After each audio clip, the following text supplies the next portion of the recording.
Hi, Patricia Shanks, Patricia Shanks Voice Studio. I never know where to look when I when I use my cell phone for this, so wherever the camera is, I think it's right there. Hello.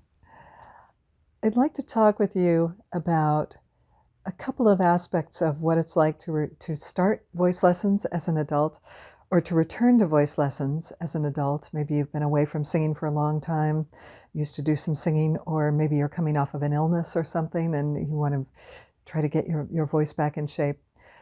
For adults, this can be a little bit of a frightening endeavor, but it needn't be. And what I'd like to do is share a couple of thoughts that maybe will help you start practicing and singing and enjoying the process a little bit. 3 key words. One is time, the other one is calm, and the other one is non-judgmental. So I'll start with time.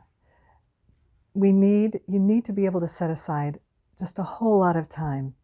Have a vocal spa day. If you're lucky, have a vocal spa weekend or something longer.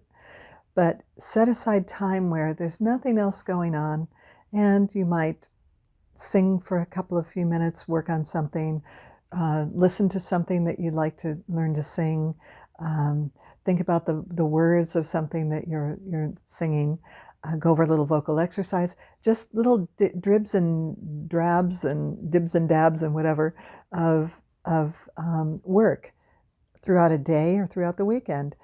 And really don't have anything else on your agenda if you can possibly help it.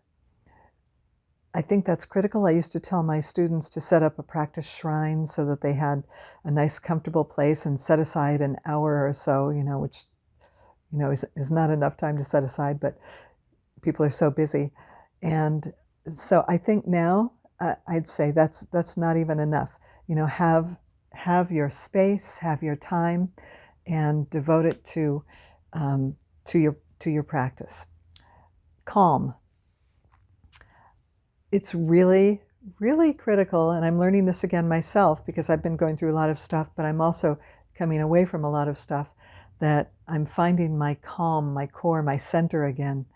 And it's really, really important to be calm, to clear your mind of all the troubles, all the things you have to do, people that are giving you grief, anything, just get all that stuff off of your mind, get it off your plate.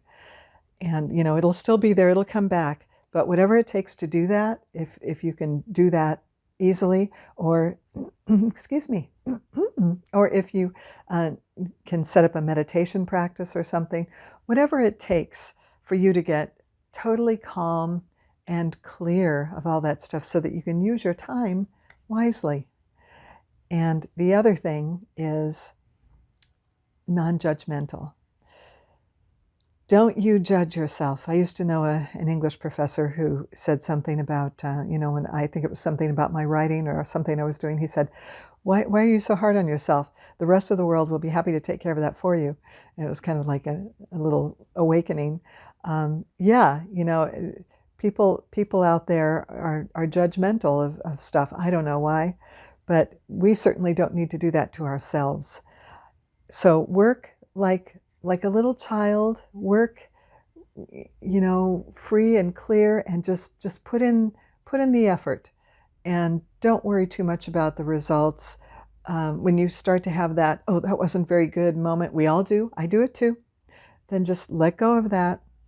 And there are ways that you can turn that around. Instead of saying, I don't like that, you can say, let me try the next one a little differently. There are ways to approach your practice. So that's really important. And definitely don't let people from the outside, don't let their judgments affect you if you can possibly help it. We singers tend to be rather sensitive souls, but if you can help it, don't listen to what other people have to say. It's what you need to do for yourself. And like with anything else, the more you apply yourself, the more you'll get a return on that. So where it will take you, who knows? Who knows where you'll go? But if you're listening to those voices that are negative, that are critical, it's not going to help you, okay? So those are my 3 hints in brief. Believe it or not, that was brief. Our time, set aside lots of time for your practice. And practice can be any number of things. You know, it doesn't have to be strict vocal exercises, song singing, this and that, you know. Don't be too regimented because that can also interfere. That's another story. But time, calm, find your center, find your core. It's about you. Make it about you and what you need to do, and get rid of all that other ancillary, external, extraneous, nasty, whatever that is that's interfering. And be non-judgmental of yourself. And don't let those other people give you too much grief either. Okay? Have fun with your practice and enjoy every little bit of it. It's a beautiful thing that you're able to sing. That was poetic, wasn't it? Look at that. And if you have any questions, then feel free to contact me, patricia@patriciashanks.com or pshanks@studioshanks.com.